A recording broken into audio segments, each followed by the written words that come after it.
I wrote a book called All You Need to Know About the Music Business, and I wrote it because I had a lot of people asking me, I want to get into the music business and I just don't know how to get started. And I thought there ought to be an easy to read, easy to understand overview of the music business, because it was a difficult thing for me to get a concept on. It took me a lot of years to sort of get the big picture put together in my head. I could get a lot of little pieces and I could get some of the parts but to see how they fit together. It took me a lot of years to do it. And I thought, I wonder if I can save people a lot of time by giving them this sort of broad outline and a framework, and then as they begin to have experiences they can fill it in and know where to plug it so that it fits into a matrix as opposed to just sort of being a bunch of disconnected little experiences. People who read All You Need to Know About the Music Business tend to be young musicians who are trying to get into the business, people who are executives. Film company people read it because they want to understand it. Internet company people read it because they're trying to figure out how to work music into their lives. It's really anybody that has an interest in the music business, either as a profession or because they've got to deal with it as part of their lives. Artists don't always want to know about all the technicalities of the business side of their field. That's the reason they're artists and not business people.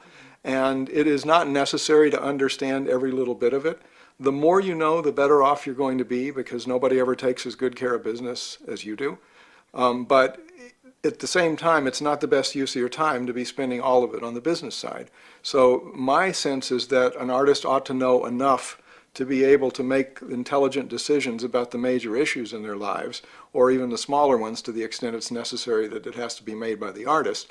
And then beyond that, know enough to be able to pick a team around them who can take care of the technical parts of it and support them and help them get through their lives and leave them free to do what they do best, which is to be creative. As I update All You Need to Know About the Music Business each time, I would say that the changes from the last edition are getting greater and greater and accelerating at a greater pace.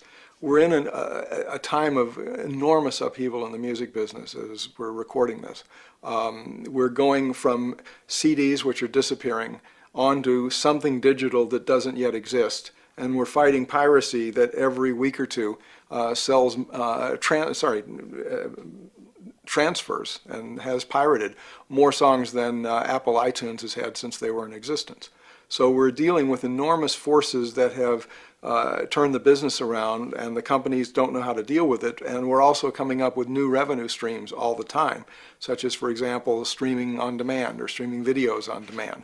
All these things that didn't exist before are now part of the fabric, and yet none of them are yet as significant or anywhere close to making up what's been lost on the CD sales and the piracy. So during this upheaval, while we're still trying to find our footing for the next step in the business, things have gotten enormously complex, not particularly clear, and that always makes for a challenge when I'm trying to write a book that explains what the landscape looks like.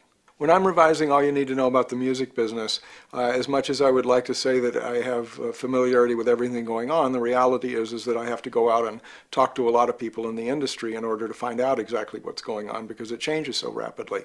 I tend to deal with specific issues, but there are issues that I don't deal with that can affect things that are going on, and I need to get myself educated. So I spend quite a lot of time doing research, calling people, reading articles, and trying to figure out exactly what's the most current state of affairs when I'm writing a new edition.